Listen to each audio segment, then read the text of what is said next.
we do it. This is how we do it. La, la, la, la, la. La, la, la. Welcome to the Ready.Set.Lead podcast with your hosts, the dynamic duo, Sharon Ruiz, and me, Alex Lavin. As experienced regional managers, we're here to crank up the leadership heat and ignite your potential. so grab a seat, kick back, and let's chat leadership. Hey everyone, welcome back to our episode.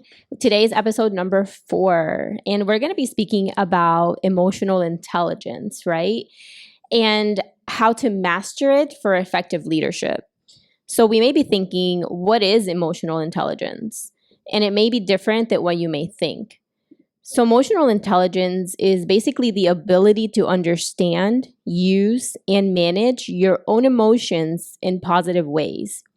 For example, to relieve stress, communicate effectively, empathize with others, and diffuse conflict. We read a quote by Daniel Goleman, who's the author and expert on emotional intelligence. So it states, emotional intelligence is a way of recognizing, understanding, and choosing how we think, feel, and act. It shapes our interactions with others and our understanding of ourselves. It defines how and what we learn. It allows us to set priorities. It determines the majority of our daily actions. In a very real sense, we have 2 minds, one that thinks and one that feels. What do you think about that, Alex? Yeah, so Daniel Goleman is one of the founding experts on emotional intelligence, and he wrote this really awesome book called Primal Leadership. And I remember when I first heard the term emotional intelligence, I had like this really bad mentality about it. I was like, oh, I'm being soft. Who's going to use emotional intelligence? But it's not that at all. It's not being soft. It's not being hard, and it's not being emotional. You know, I think sometimes when we hear emotional intelligence, we automatically think, oh, this just means being sensitive. Mm-hmm. Well, that's a small part, and we're going to get into the 4 parts here of emotional intelligence. But you know, we also went through this course here called The Hero's Journey, and Darren Hardy, who was the creator of that course, spoke a lot about how humans are emotional creatures. And yes, we applied logic, but even when we attempt to apply logic, it goes through an emotional filter or lens. And that is why emotional intelligence is so important for being an effective leader. Yeah, that's really good. And that kind of brings us into the 4 key insights that we'll be talking about today. So the 4 insights are self-awareness, self-management, social awareness, and relationship management. So on the first one, when you think of self-awareness, what do you think that is? What is self-awareness to you, Alex? Yeah, so being self-aware is the foundation for even beginning to think about self-management, social awareness, or relationship management. When I think about self-awareness, I think about during my first year here, and I was not self-aware at all. And I think there's different levels to self-awareness. And so I think, you know, back in that time, I did not really understand how my actions and the words I would use and my affect and demeanor would affect other people. And it really took some soul searching and really paying attention to how you're acting and what reactions that are causing in others. So you really need to sit down and analyze yourself and think about the feedback that you're getting from the world. And the awesome news around this is that you can change that. Mm-hmm. If you become aware of things that you're doing, whether they're good or bad, and you understand the type of feedback that you're getting from the external environment, that's crucial. Once you begin to pay attention to that, that's when you can become truly self-aware and begin making changes for the positive. Right, right. So when we think about self-awareness, right? This is basically the pillar of emotional intelligence. Self-awareness is the bedrock of emotional intelligence, providing the necessary foundation for understanding and managing emotions effectively. It involves recognizing and comprehending one's own emotions, thoughts, and behaviors, leading to greater insight into how these emotions influence personal actions and interaction with others. This foundation, self awareness, serves as a building block for developing essential emotional intelligence skills and enabling individuals to navigate social and professional relationships with increased empathy, authenticity, and effectiveness, right? So, people in high awareness will usually take the time to self reflect and process situations. So I'm kind of one of those people, and we talk about that sometimes, right? Where I sit in my car, I'm just in my own head sometimes, where things happen, in one of my clinics or personally, and I'm just thinking about that situation and what could I have done better, what could have been done differently. And sometimes I tell you all the time, right, that I get into my head and I overthink of the possibilities, but that's just how my brain works, I guess. But I like to self-reflect a lot and process a lot of the situations that I go through. Is that something that you kind of do, or how do you process that? Yeah, so I want to tell a story really quick about being self-aware. So I think even when you become self-aware, there still may be things that you need to work on that maybe you're not aware of. Mm-hmm. And I remember, and this was actually within the last year, maybe 6 months, I got some feedback from Emily, who was like, "Hey, you're not very relatable to your peers." And that really hit me. I was like, dang, and she explained it to me that you're too hard, you're like a work machine, you've got 2 kids, but you never talk about your kids, you're always talking about work and not stuff that you're doing outside of work. And she was like, that's not how the average person lives. And so you're not very relatable. And in my mind, like initially, ego flared up and I was like, well, I don't want to be average. I'm above average. But then I realized, well, if I'm going to be a leader and I'm going to lead massive amounts of people, then I need to be relatable. And I'm already doing some of these things. And so I had to make some adjustments. And I became, through that feedback, more aware of how I was doing. And so I started sharing more about what I'm doing on the weekends with my family. I started, I stopped glorifying working harder, working later, working on the weekends. I may still do some of that stuff, but instead of glorifying it like, oh, hey, that's the expectation.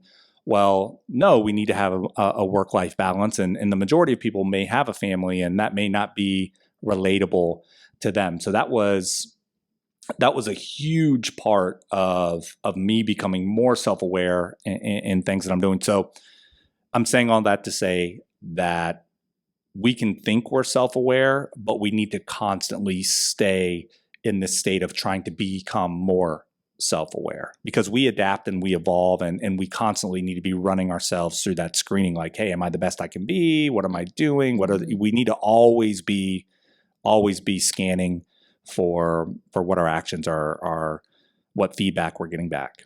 Yeah, and I think too that's important, right? That you got feedback from Emily, because I feel like you said, right? We may think that we're self-aware, but not necessarily all the time.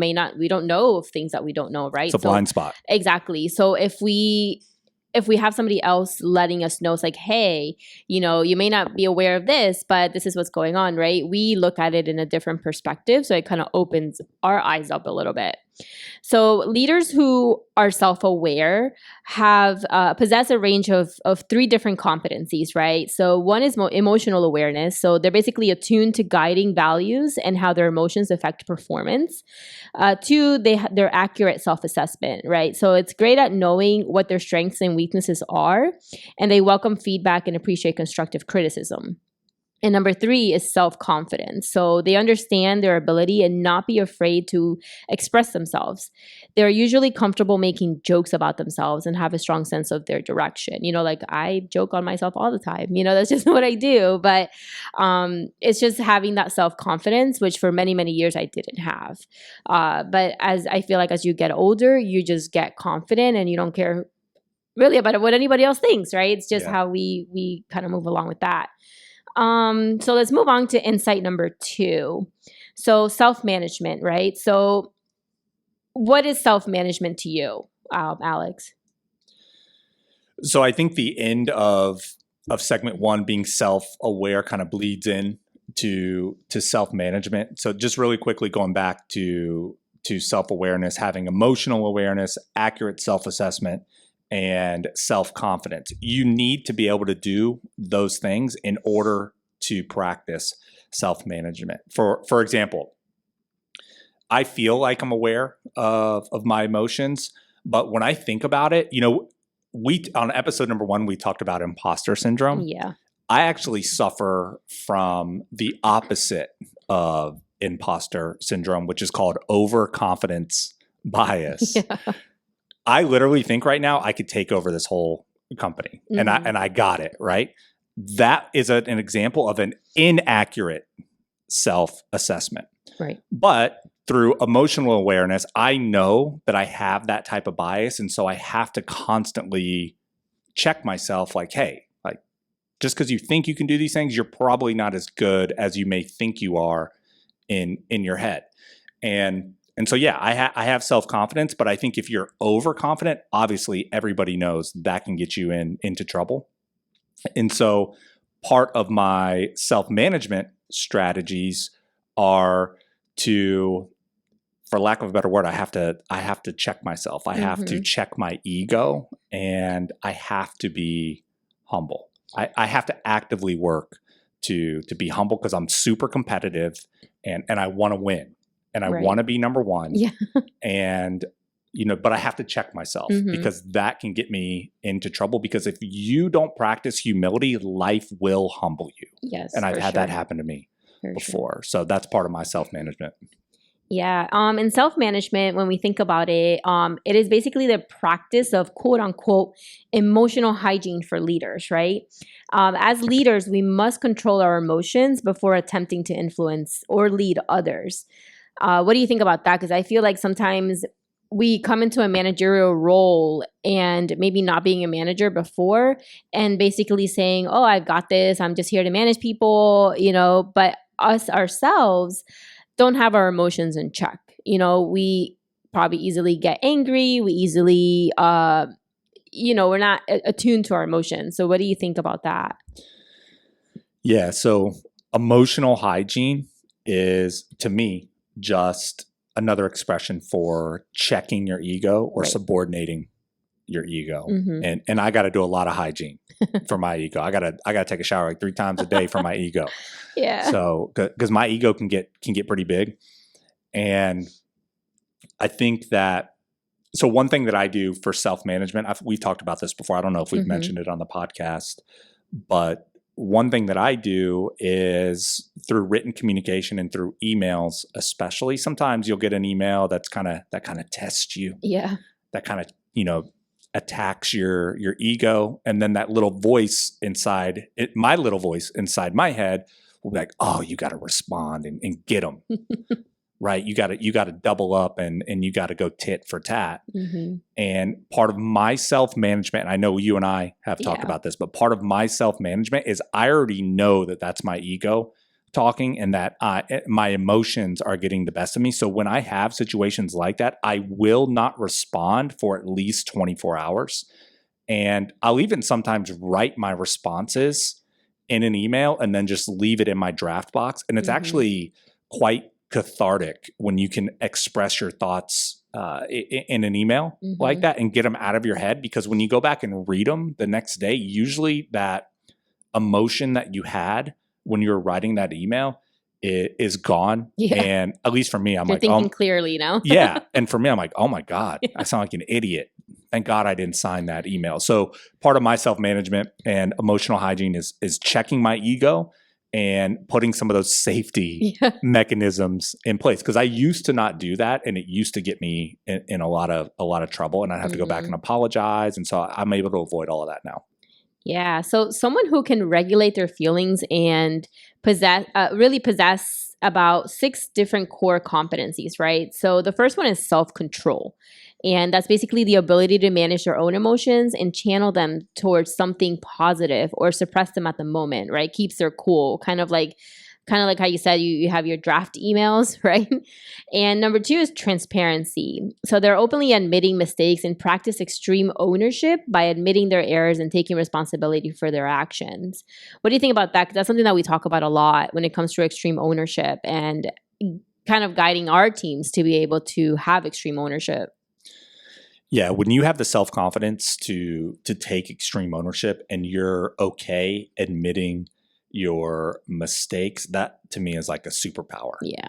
And being able to openly admit them is when you can openly admit your mistakes, it's like nobody else can say anything to you because you're being harder on yourself than anybody from the outside can be. And I think when you have that level of awareness and you can practice extreme ownership and exercise that type of self-management, man, that really sets you up for success if you can get to that level. Yeah, for sure. Number 3 is adaptability. So it's basically the ability to modulate themselves to meet the demands of the current environment.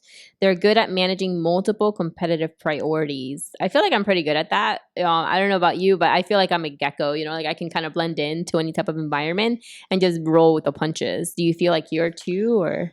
I think to a certain extent, I think for me personally, one piece of feedback that I get is like, oh, you're so hype.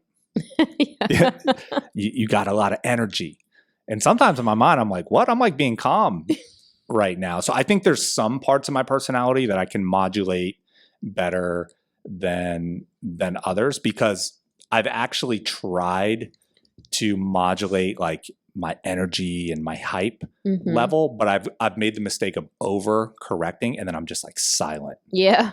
Like, oh my God, he went from like cheerleader to psycho overnight. Like what's going on, right? So I think this is something that I struggle with of being adaptable. I think you're a lot better at it than I am. I would not consider myself a gecko. If I had to pick an animal, if you asked Emily, it'd probably be bull for bull in China shop. Yeah.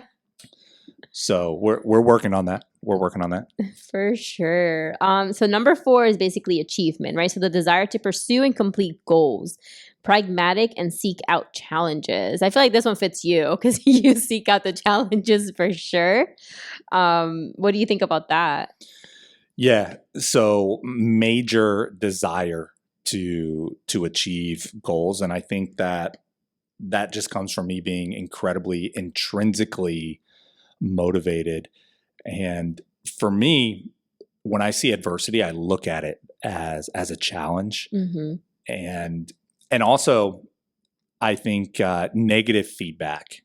I think negative feedback can, and this comes back to self-awareness and also self-management. I think negative feedback can really derail people. But if you can get to the point where you like crave negative feedback because it's like, oh my God, that illuminates those blind spots. Like I shared earlier about when Emily told me I'm unrelatable, I was like, oh my God, thank you so much. That was a huge blind spot for me. And I think ever since I've been able to work on that, that's really helped me and I've been able to achieve more since then. Yeah, for sure. For sure. Yeah. I feel like negative feedback in the beginning, I would run from it, right? But I feel like that's a normal human emotion. It's like you get scared. You don't want anybody to say anything negative about you. But now it's like I seek it, right? Like I ask you all the time, like, hey, am I doing something wrong? Like, what am I doing? And I'm like, yes. Yeah. Here's 5 things. Yeah, which is great, right? Because I want to be able to work on things like that. Because again, like self-awareness, right? If I don't know it's happening and I don't realize it, I can't correct it. So that's good on that. The 5th one is initiative. So strong sense that one's decisions are what will control their destiny, will create opportunities and not be afraid to bend the rules if needed. Internal versus external locus of control. I feel like that one kind of fits you a little bit because you like to, say sorry later. What do you think about that one, the initiative portion of it? Yeah, I'm definitely say sorry and ask forgiveness later. I think one thing that I like to do too, especially like with our resources, one rule that I try to apply is if I'm not okay paying for it out of my own pocket, I won't use our team's money Right. to I'm the pay same for way. it. Yep. But yeah, I think that's just part of my personality is being a risk taker. I'm not super risk adverse. And honestly, that can get me into some trouble too, because I'm down for the risk and down to throw some Hail Marys Yeah. here and there. But I want to focus on one thing that you talked about, internal versus external locus of control. And that's sort of a weird term, but when you break that down, what it really means is having a mentality of you're in control of your life and your decisions affect the outcomes in the outside world. That would be having a strong internal locus of control. And then the opposite of that, having an external locus of control. Well, this would be analogous with having a victim mentality and where the things that happen to you in your life are because of external factors, not because of things that you've done. And I think, and I really think you're getting to this now. I think you're developing a very strong internal locus of control. It's because we practice extreme ownership. Right. And when you practice that, you're liberated in the fact of knowing that you're 100% in control of your decisions and the outcomes around you. And if something does happen in the external environment, you're 100% in control of how you respond to that. So when you have that, you have a strong internal locus of control versus external, which would be having a victim mentality. Yeah, and number 6, the final one is optimism. So the feeling that everything will work out at best, kind of like you said, right? We have to be in control of our emotions and not act too quickly. Like for me, I may have some situations where I don't want to act too quickly, and because I feel like sometimes some situations kind of work themselves out, right? So what do you think about that, having that optimism? Yeah, I think I'm a 50-50 guy here. I think that I could easily spiral into a state of pessimism, which would be the opposite of being optimism. But I think through self-management, I force myself to see that 51% glass half full versus half empty. And I think I've been able to develop that or force myself to think like that because it's not just me that's on the line. We have entire teams that are depending on us. And if we sit there and cower back and think that the world is falling, that's not going to help anybody. But I think we can't go too far. So there's a dichotomy because we can't go too far in the other direction and just see the world through rose-colored glasses and everything's going to be fine. Like we've got to be realists, but trending towards being optimistic. Yeah, for sure. Yeah, I mean, every situation is different, but yeah, we got to be careful with that one. So insight number 3 is social awareness. So social awareness is basically a skill that allows us to understand how another person is feeling. So basically, we have to empathize with them, right? And take a different perspective on a situation. So I feel like I'm pretty social aware. I'm very empathetic, especially for my working moms because I am one. So do you feel like you're you're highly social aware, or you're empathetic, or what's your take on that one? I think my social awareness in general has improved because I've become more self-aware. And so I'm actively scanning the environment, looking for feedback to see what I'm saying, how did I say that, what kind of feedback am I getting, what kind of corrections can I make? And so I think I'm intentionally socially aware, but certainly just not born that way. That's been a skill that I've had to pay attention to because there's been some times where I've been incredibly socially unaware of my actions. And then in regards to empathy, I think I've gotten a lot better about being empathetic. I think that you've really, and we talked about this on another episode, but I've gotten a lot better just working from you, but also being married to a working mom. And we talk about the working moms because the majority of our team members are female and are working moms. Yep. And so I'm constantly having to be, because I'm not a working mom, obviously. Yeah. So I'm constantly, and I think I look at you and look at what you're going through and try to learn from that. And I try to apply those lessons to the rest of our team. And I also feel very fortunate that we work on a team and in a company that allows us to give discretion. So if our team members need to work from home, great. Like we can be flexible and do some of those things. And so I think we're in a situation, at least for me, where being empathetic is easier. Yeah. And I didn't understand that either until I became a mom, and it's difficult because even there's times where some of my office managers like, oh my God, my kids are sick and I can't do anything. And usually one's sick and it kind of trickles down from there. Everybody gets sick, so it's good for us to be empathetic because we are able to understand their situations a little bit better. So people with high social awareness basically exhibit 3 qualities. So the first one, like we've been talking about, is empathy, right? So you're able to connect emotionally with others and have the ability to sense the felt but not spoken emotions in other people.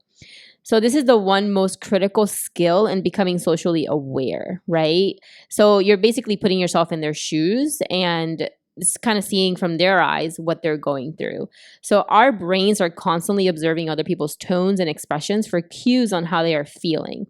People who are great at showing empathy can match their own emotions to those that other people are feeling. So I feel too, I'm pretty aware of how everybody maybe not exactly what they're thinking, but just their body language tells you a lot as well. So I'm pretty good at that. Do you feel like you kind of can understand and read people just by looking at them? Yeah, I think I hear a lot of people say that, oh, I'm so good at reading people. Yeah. Not me personally, but I'm saying you hear people describe themselves as that, oh, I'm so good at reading people.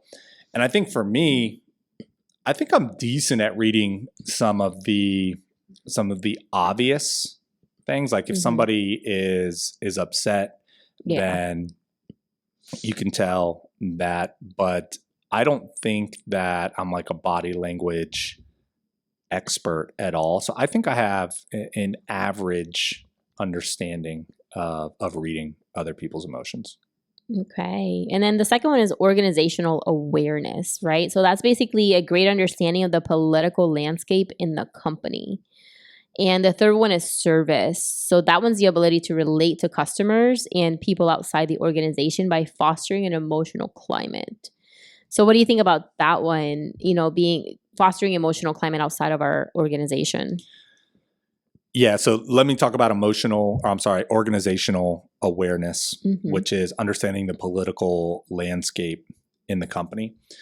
And I think that this is something probably for the last 2 years that I've actively studied and try to pay attention to. And I think it's become incredibly important as our company grows and we build out our executive leadership team and we created a new vice president level, a director level, a senior regional, and then assistant region. So there's multiple layers and levels.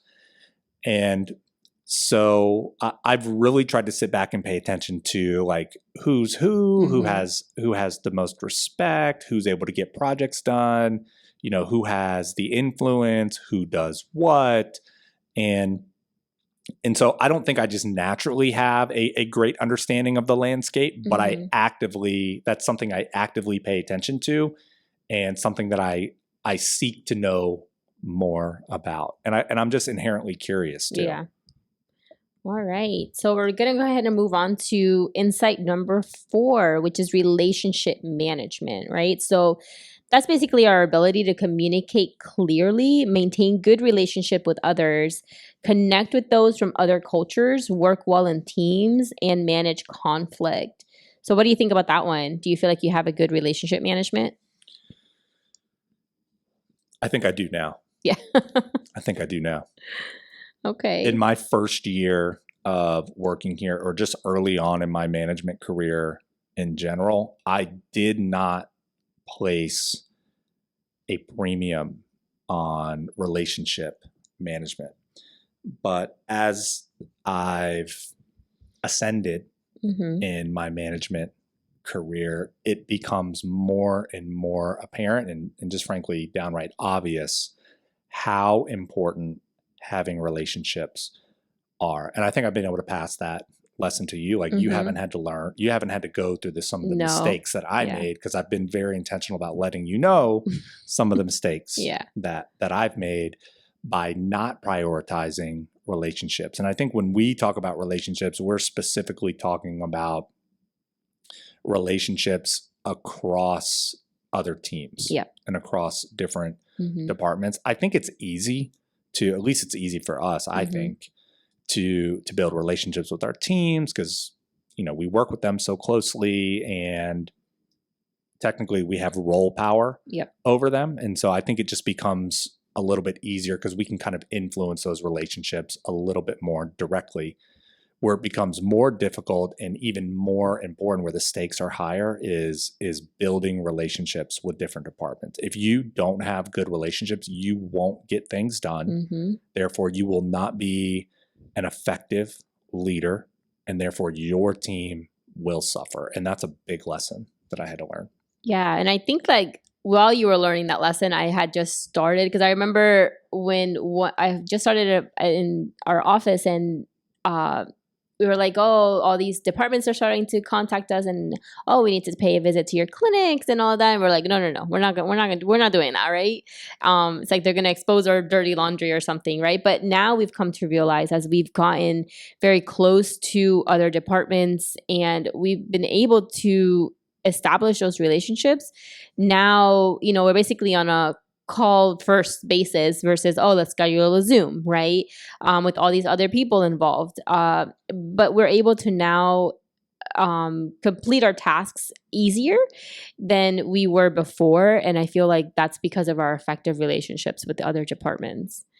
So, yeah. And I think one thing as a result of that specifically mm-hmm. for you was when you were up for your promotion to regional manager, right. I specifically went to different department heads and sought out feedback mm-hmm. about you to build the case right. of why you deserved a promotion. Mm-hmm. And the feedback from those other teams about you was overwhelmingly positive, right. which cemented your ability to build effective relationships with other teams, which is a hallmark of being successful as a regional manager or any type of higher level leader within an organization. Mm-hmm, mm-hmm. Yeah. So in a sense, we've kind of been able to employ authentic persuasion and influence to move people toward our common goals, right? So that's something that we've been able to accomplish in our region, at least.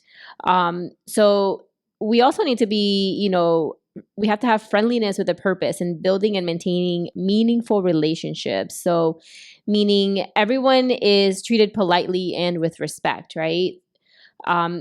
In relationship management, you have to have the ability to manage and rally your team towards a common goal. And there are 6 competencies that go along with that. So the first one is inspiration, which I feel like we do pretty well at, which is the ability to galvanize a team around a common goal. What do you think about that? Because I feel like we are pretty good at inspiring our team. Yeah, I want to first talk about the quote unquote friendliness with a purpose. Mm-hmm. And I think if you take that at face value, it sounds like, oh, being fake. Yeah. Let's go be fake and Mm-hmm. let's go suck up to people. But it's not that. It's being intentionally friendly. Right. And going out of your way to hold the door open mm-hmm. for somebody, to smile at somebody, to, if you see somebody with nice shoes, give them a compliment. Mm-hmm. Be intentional and be friendly, because I feel like when you put that friendliness out, it comes back to you. Right. It does come back to you, and it helps build relationships. This is not sucking up. This is not kissing up to executives. Like, people can see that a mile away. Yeah, for sure. And that's something I've had to work on, because, if you are being friendly, it can be perceived as that. But we definitely want to be friendliness with a purpose and be intentional about building friendly relationships. But back to your question about inspiration, which is the ability to galvanize a team around a common goal. I think that one of the best ways to inspire somebody is not reading some motivational poster on the wall. I think the best way to inspire somebody is to highlight the potential within them and then help them understand what they need to do to achieve that. Right. And then the second one is influence, right? Which we talk a lot about. So basically that's the persuasive and good. You're basically persuasive and good at eliciting a favorable response from others. So what do you think about that? Because I feel like we influence our teams pretty well as well. Yeah. In one of our, I think it was episode 2, we read the quote from John Maxwell where he says, leadership is influence, nothing more, nothing less. And I still think that rings true today. That having influence is what makes you a good leader or a bad leader. If you're not influential and if you don't have followers, you're not a leader. Right. You're not leading anybody. You may have a title, and it can go the other way too. Maybe you don't have a title, but you could be very influential and be leading people. So I think influence is what transcends titles. And there's a couple different ways to build influence, and we spoke about that already. And I think it's in episode 2 that we spoke about influence. Yeah, and number 3 is developing others, which is a desire to push others up. I feel like we do a pretty good job about taking people out of their comfort zone. What do you think about that? Because that's a big one, developing others, which I feel you're not really a leader until you've developed other leaders. Yeah, that's the hallmark of leaders. The best leaders create more leaders. That's why we're doing this podcast, because we genuinely have a passion for talking about these things, and we want to develop others as well as ourselves. And I've said this before, one of my life's mission is to develop leaders, build high performing teams, and drive results. And so, I have a strong desire to push other people up. Yeah, for sure. So number 4, it's change catalysts. So that is basically an adept at managing change despite the detractors or doubt. That's the hard one, right? Because it's hard when you have doubt, kind of like an imposter syndrome, you're kind of doubting yourself. So, and you're not able to manage that change. What do you think about that? Yeah, we've gone through a lot of change here in our organization. We've grown tremendously. We continue to grow. And so there's been a lot of change, a lot of new positions, and you've had to be very agile and adapt. I think when managing change, one of the most powerful things that we can do is leveraging positive peer influence. And so when we want to affect change, one of the things I like to do is to look around and see who the opinion leaders are within the team, right? Example, if we're working on a spreadsheet or something like that, it's not enough for me to just say, hey guys, work on this spreadsheet. I'll come to you all the time, like, hey, can you help me push this? I'll go to Lindsay. Hey, can you help me push this? I might even go to 2 or 3 of some of our more senior office managers, the ones that have the heartbeat shirt, and be like, hey guys, like, let's step up, right? Rally the team together, find who those opinion leaders are and get them moving in the same direction. And then usually that will help minimize the detractors or doubt from the change you're trying to create. Yeah, for sure. I think that that's effective though, because it's one thing for you to keep saying the same thing, or for me to keep saying the same thing. We kind of sound like a broken record. So what do? You ignore, right? So when other people are saying it, then they're like, oh man, we need to get this done, right? So I think that's a good approach. Yeah, a good example is in our group text this morning. There was a couple of our office managers who are like, hey, it's 1 week down, it's Friday. Let's tuck in those patients. Let's make October great. We're not even having to say these things now because we've built a culture where it's like, hey, this is like just what we do. Yep. This is what we're doing. Yep. We're number one. That's right. Exactly. So it comes from the peers now. Yes. It's not just us having to facilitate these changes all the time. Right. And then number 5 is conflict management. So basically being excellent at bringing the issues to the surface and managing the opinions of others with the ability to refocus everyone to a resolution. So that for me was a challenge, conflict management, because I was not really ever a confrontational person. I think that as I've grown as a manager and a leader, I've been able to better assist in conflict and managing and being able to diffuse the situation versus making it worse. What do you think about that? And what are some things that you do to maybe diffuse a conflict or something like that? Yeah. So when I think of conflict management, one word comes to mind, and that's de-escalate. Yes. Or maybe that's 2 words. De-escalate. I think it's one. One? Okay. Yeah. Anyways, de-escalate. And so just like you, conflict management and mitigating conflict has certainly been a struggle for me, because I kind of like conflict a little bit. And I've had to train myself out of that because, man, we'll just take it all the way. Like, we're going to fight. We're going to meet you outside. Exactly. But let me go back to the beginning of this. When we talk about self-awareness and self-management, that talks about subordinating your ego. That's my ego talking. So I think when we think about conflict management, before we think about what the other person has to do, let's think about what we have to do. Like, let's not forget about the first 2 things that we talked about today, which is self-awareness and self-management. So if we're feeling emotional, if we're feeling like our ego is out of control, we have to check that first, because we're actually the problem. So let's assume that we are emotionally detached from the situation, and we have a doctor or we have a team member who's emotionally upset, or they're at conflict or something, and we're trying to de-escalate the situation. One of the techniques that I found that works the best is this thing called reflect and diminish. And we've talked about that before. But essentially, if somebody comes to you and they're like, Dr. Smith yelled at me and then went into the room and they can't talk to me like that, I'm not going to just go to them and be like, yo, calm down. Right. That has, in the history of de-escalation, that has never worked. Like, if you try that with your loved one, that's definitely not. I was just going to say that. Like, if I didn't say that to your wife, don't tell me to calm down. That's what you're exactly. Get, so. But a more effective strategy would be like, oh man, really? That's crazy.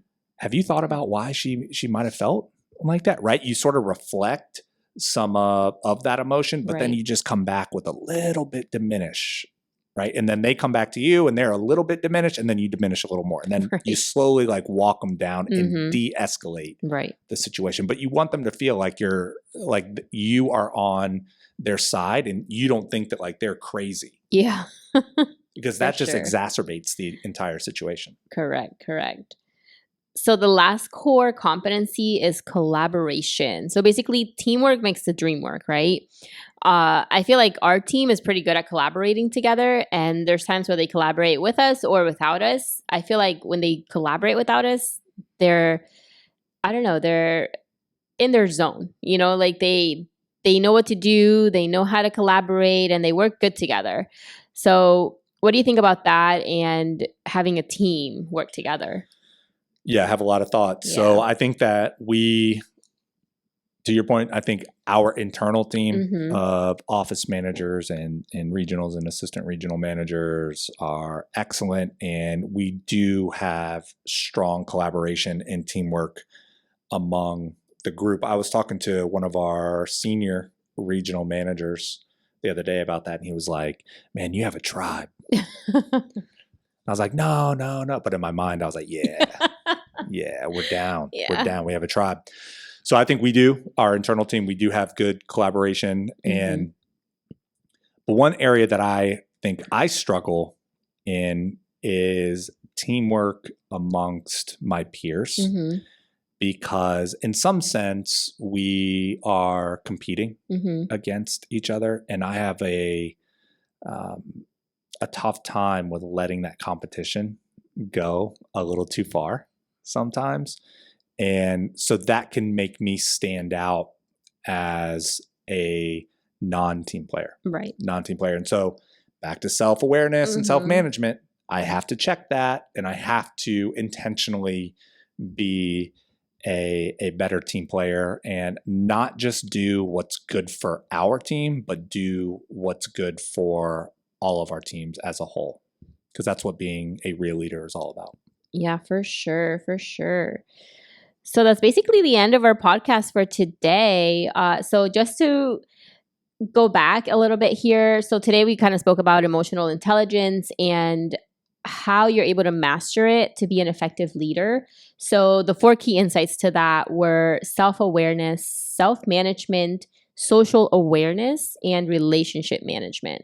So I think that emotional intelligence does not have to be as complicated as it sounds. I think it's emotional intelligence, or EQ, is a big buzzword. You see that on LinkedIn all the time. Right. But I think a lot of people don't actually know what emotional intelligence is. I think a lot of people think that, and just from what I hear, if you haven't read about it, people think, oh, it's just being sensitive and being attuned and being able to, being emotional and being empathetic. They start using all the E words, right? Being energetic and empathetic and being emotional, all the E words start coming out. But if you break emotional intelligence down, at least to me, with the 4 things that we talked about today, those are 4 skills that you can build. Right. You don't have to be, these are learned behaviors. These are not some naturally occurring things. So you can learn to be more self-aware. You can learn and improve your self-management. You can intentionally become more socially aware, and you can absolutely improve your relationship management. And I think it wasn't until I learned about these 4 things by reading some of the stuff that's out there from Daniel Goleman and some other authors that it took that for me to understand that these were a skill and a necessary skills that I could build versus just me being soft, because it's not that at all. Yeah, but I think you have to be very intentional about all 4 of these, right? Because if you're like, for example, relationship management, right? If you're not intentional about, even just sending, I don't know, a simple coffee to someone or just something like that, or saying a simple hi every day, or a thank you note. Right? Those are the most simplest things that you could do. Same thing with like self-awareness, right? You have to check yourself. You have to be intentional about that. Same thing with self-management. You have to keep your emotions under control. And social awareness. You have to be aware of the people around you. And if you don't do any of these 4 things, and be intentional about it, you won't get very far. Unfortunately, you're just going to be another manager. And around here, we want leaders. So you'll be emotionally unintelligent. Yes. Like for me, sure. Like me in my early management career. In your early career, yep. That's for sure, for sure. All right. Anything else, Mrs. Ruiz? That is all I have. So like I said before, hope to see you all back next time, and we'll see you later. All right, guys. See you next time. Thanks.